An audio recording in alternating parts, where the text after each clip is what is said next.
সারা ভারতে যে পাওয়ার সাপ্লাইটা হয় সেই পাওয়ার সাপ্লাইটা কিন্তু অ্যাকচুয়ালি গ্রিডের মাধ্যমে হয়।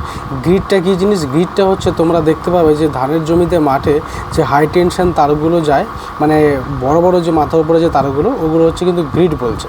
তো ওই গ্রিড দিয়ে কিন্তু সারা ভারতে মানে একটা ইন্টিগ্রেটেড কানেক্টেড ওয়েতে কিন্তু মানে কারেন্টটা সারা ভারতে সাপ্লাই হচ্ছে।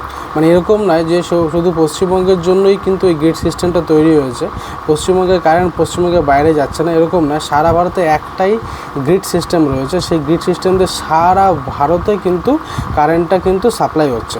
এবার এই গ্রিড সিস্টেমে কিন্তু সবথেকে বেশি প্রেশার হয় কিন্তু রাত্রেবেলা। এবার অনেকে হয়তো ভাবতে পারো এই রাত্রেবেলা কেন বেশি প্রেশার, মানে কেন বেশি প্রেশার ফেস করবে গ্রিড সিস্টেমটা।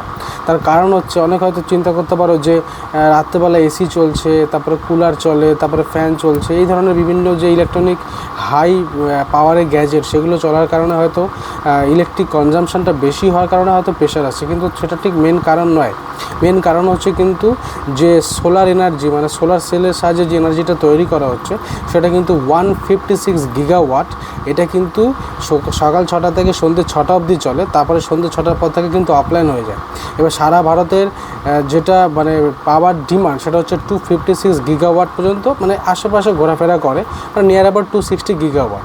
তো তার মধ্যে কিন্তু দেখা যাচ্ছে 157 গিগাওয়াট যেটা সোলার এনার্জি সাপ্লাই দেয়, সেটা যদি অফলাইন হয়ে যায় তাহলে বাকি যে প্রেশারটা সেটা কিন্তু অটোমেটিক্যালি যে কোল বলো, থার্মাল পাওয়ার প্ল্যান্ট বলো, তারপরে গ্যাস থেকে বলো, পেট্রোল থেকে বলো, এইভাবে যেগুলো আদার সোর্স সেখান থেকে যে কারেন্টটা ধরেছে সেইগুলোর উপর চলে আসে। আর সেগুলো সাধারণত এই গ্রিড ব্যবস্থার মাধ্যমে কিন্তু পরিচালিত হয়। এই কারণেই হচ্ছে কিন্তু রাত্রেবেলা অতিরিক্ত প্রেশার আসে ওই গ্রিড সিস্টেমটার উপরে।